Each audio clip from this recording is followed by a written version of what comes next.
இதை பார்க்கறதுக்கு அதிரசம் மாவு மாதிரி தான் உங்களுக்கு தெரியும்னு நினைக்கிறேன். ஆனால் அது கிடையாதுங்க. ரொம்ப நாளாக செய்யணும்னு நினச்சிட்டு இருந்தேன் ரஷ்யன் ஹனி கேக்கோட டோ தான் ரெடி பண்ணி வச்சுருக்கேன். இது இருந்துச்சுன்னா தான் நம்ம கேக் லேயர்ஸ் பண்ண முடியும்.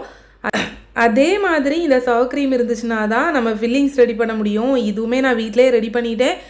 இது நிறைய இடத்துல வந்துட்டு கடையிலுமே கிடைக்குது, ஆனால் நம்ம இடத்துல கிடைக்கல. அதனால் இது ரெடி பண்ணுறதுமே ரொம்ப ஈஸி தான்.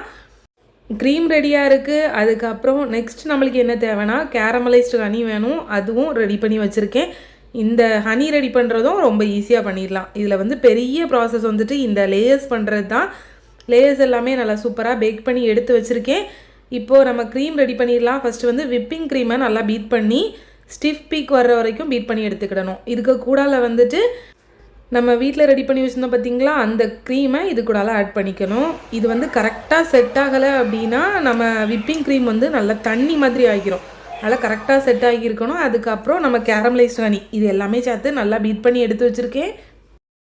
இது நம்ம நார்மல் கேக்குக்கு யூஸ் பண்ணக்கூடிய க்ரீமை விட கொஞ்சம் சாஃப்டாக தான் இருக்குது. ஏன்னா நம்ம இது கூட அந்த சவர் க்ரீம் எல்லாம் ஆட் பண்ணியிருக்கோம் பார்த்திங்களா. அதனால் இனிமேல் நம்ம ஒவ்வொரு லேயராக எடுத்து வச்சு க்ரீம் அப்ளை பண்ணி கேக்கை ரெடி பண்ணிட வேண்டியது தான். இதில் வந்துட்டு க்ரீம் ரொம்ப கம்மியாக தான் ஒவ்வொரு லேயர்ஸ்லேயுமே அப்ளை பண்ணணும். ஃபஸ்ட்டு நம்ம இந்த லேயரில் ஹனி சிரப் ரெடி பண்ணி வச்சு அதை வச்சு கேக்கை நல்லா வெட் பண்ணி எடுத்துக்கணும். நம்ம நார்மல் கேக்கில் வந்து சுகர் சிரப் சேர்த்துக்குவோம், இதில் வந்து ஹனி சிரப். அதுக்கப்புறம் நம்ம க்ரீம் அப்ளை பண்ணும்போது ரொம்ப ஒரு தின் லேயராக தான் க்ரீம் அப்ளை பண்ணணும். இந்த கேக் வந்துட்டு நான் லாஸ்ட்டாக லூலு மாலில் வாங்கி சாப்பிட்டுட்டு வீடியோ கூட போட்டிருந்தேன்.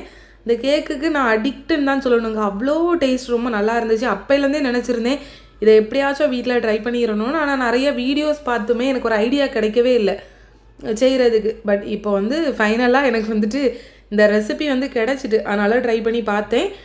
பெர்ஃபெக்டாக வந்துருந்துச்சுங்க. கட் பண்ணும்போது கூட அந்த ஒவ்வொரு லேயர்ஸும் பார்க்குறதுக்கு அவ்வளோ சூப்பராக வந்துருந்துச்சு.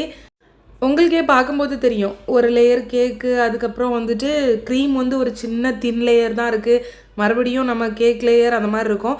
நம்ம நார்மலாக பண்ணுற கேக் வந்துட்டு பேட்டர் பீட் பண்ணி ஓடிஜியில் வச்சு பேக் பண்ணி எடுத்தோன்னா வேலை முடிஞ்சுது. ஆனால் இது அப்படி இல்லை, ஒவ்வொன்றா சப்பாத்தி தேய்க்கிற மாதிரி தேய்ச்சி கொஞ்சம் இது வந்துட்டு கொஞ்சம் நம்ம அதிகமாக பேக் பண்ணோன்னா ரஸ்க் மாதிரி ஆயிடுது லேயர்.